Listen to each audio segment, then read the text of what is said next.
All right, so my name is Gabe Drake. I'll be interviewing you today, and I'm a member of Winchester High School's National Honor Society. We'd like to thank you for your willingness to participate in the interview today. Our plan is to include the full-length interview in the Winchester High History Department's virtual archive, so they'll be, preserved. And we would also like to use the short segments that in our virtual Veterans Day assembly. Since we can't have one, the kids will watch it from their classroom instead of in person.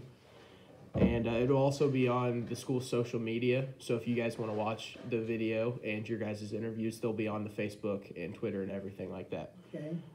If there are any questions that you feel uncomfortable answering, you do not have to answer them, and we will respect that. Unless you have any questions or anything, we'd like to get started. All right. Can you please tell me your name and your years of service in the military? My name is Emery Wood, and I had a total of 27 years of service in the United States Air Force. We thank you for your service. Thank you. Why did you pick the Air Force? Well, I had an uncle who was in the Air Force, and at the time I graduated from high school in 1954, the Korean War was had just come to an end, and I was sort of impressed with how it operated and the publicity and so forth that it received during that effort. And it looked like to me, or appeared to me, that it probably was better in light of the fact that I, at that time, didn't envision being in combat and that sort of thing. However, I guess I could have been. I think I was physically fit. But I liked the Air Force uniform. I liked its colors. I liked airplanes. And I really liked airplanes. And so it was just the right decision for me at the time. Yep. Sounds like all the pieces kind of fell together and for a perfect career. So during your boot camp or like technical training, advanced training, anything like that, did you have any memories that you still hold with you today? Yeah, my most vivid memory of going to boot camp was riding the train ride from Philadelphia to Sampson Air Force Base in upstate New York was in October, and when we got there on Sunday morning, the first thing they did is they took us to the dining hall for breakfast, and that was the first time I ever saw anyone put ketchup on their eggs. But no, I tell you, getting there and immediately seeing that there was some discipline and there was a definite way of going about completing boot camp, and the best thing you could do was be quiet and just do what you were told. And after having to sleep with a little stone for 4 or 5 nights so I could try to learn my left from my right, that was my most vivid memory. And I wasn't the only people that when they would say column left or column right went the exact opposite direction. So that's one of my most vivid memories. And you talking strictly about my basic training, right? Yeah, any kind of training you had. Yeah, well, and then after I was in the enlisted for 5 years, and then I went to college, and then when I came back, I was commissioned as a second lieutenant, and then finished out my career. All right, thank you for sharing with us. During your years of service, whether you're on a base, overseas, anything like that, did you have any experiences, meet any people that you still are with today? Yes, I did, and I appreciate that question. When I was stationed in Clark Air Base in the Philippines, there was a group of natives there known as the Negritos, and I was in the base contracting office, and The Negritos had been headed up by a gentleman of their own native origin and so forth, and his name was King Alphonse. General MacArthur told King Alphonse that the Negritos would always have a place in the military operations that took place at Clark Air Base.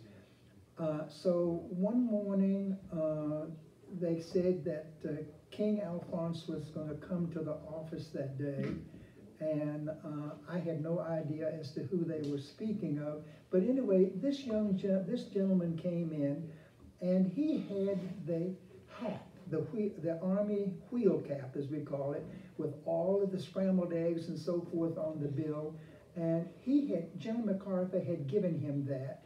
And he also had the pistol that General MacArthur had given him, because they were very instrumental in helping us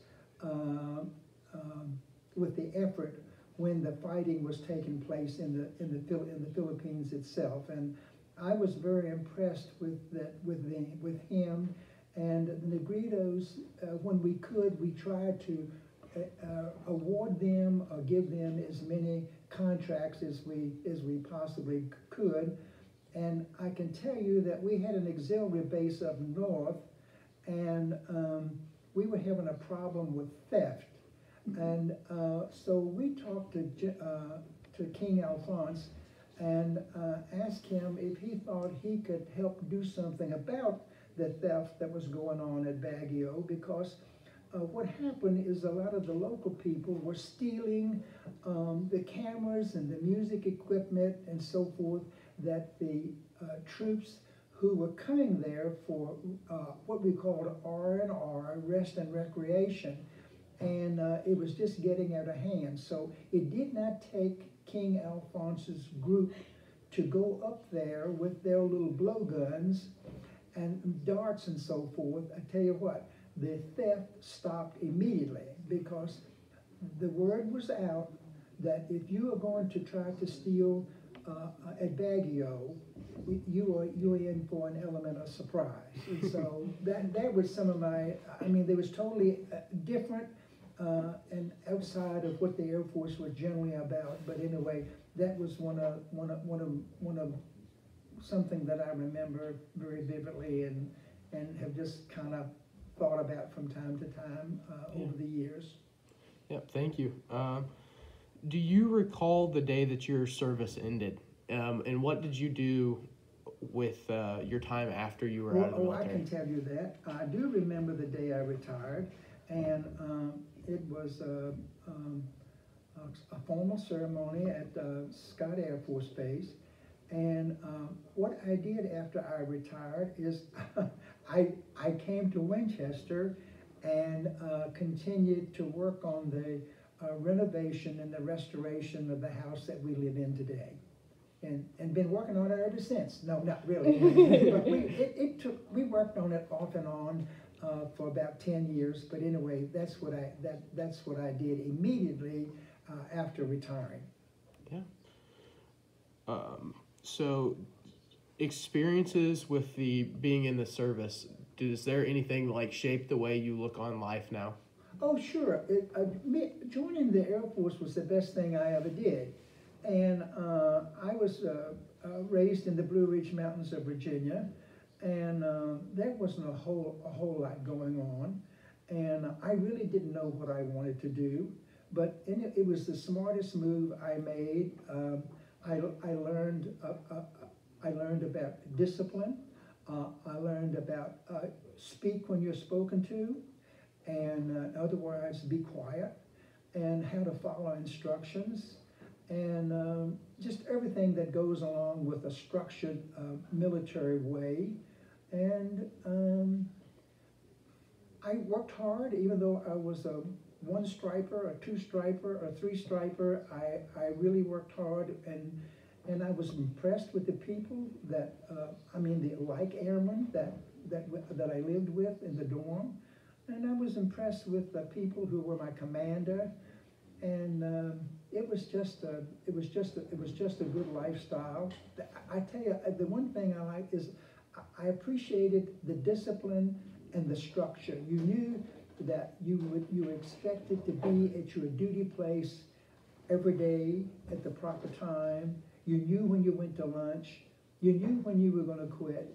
You knew that the accounting and finance officer was going to pay you, and you knew you were going to have 30 days leave. You knew you were going to have meal. You were going to have clothes. You were going to have a decent place to sleep.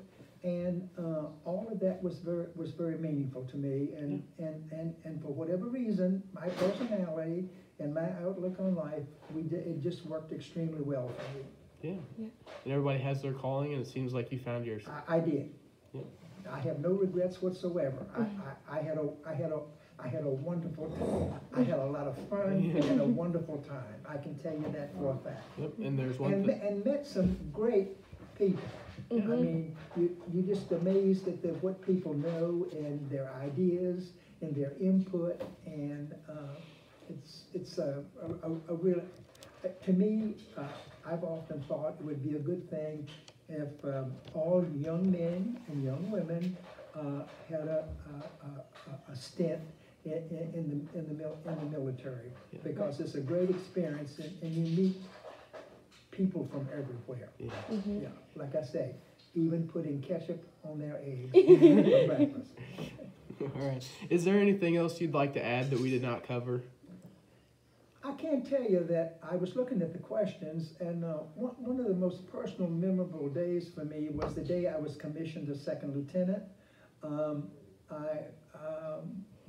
was like I said, I was enlisted for 5 years, and so I decided to take a break and go to college and get my degree, and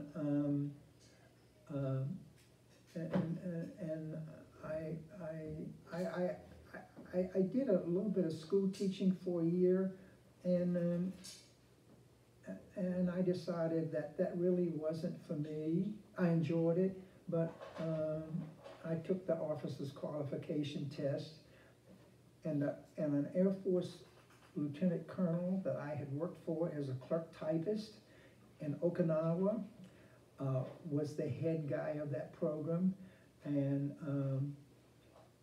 he sent me a letter telling me that I had been selected for Officers Candidate School, and I called him, and his name was Colonel Fitzgerald, and he says, let me get my little black book.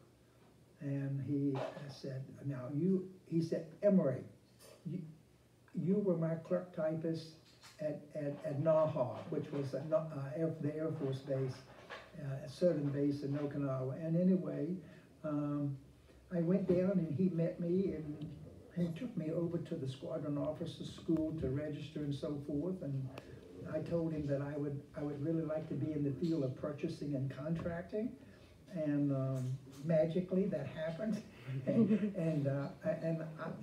things just went well for me. But I also tried hard. Yeah. And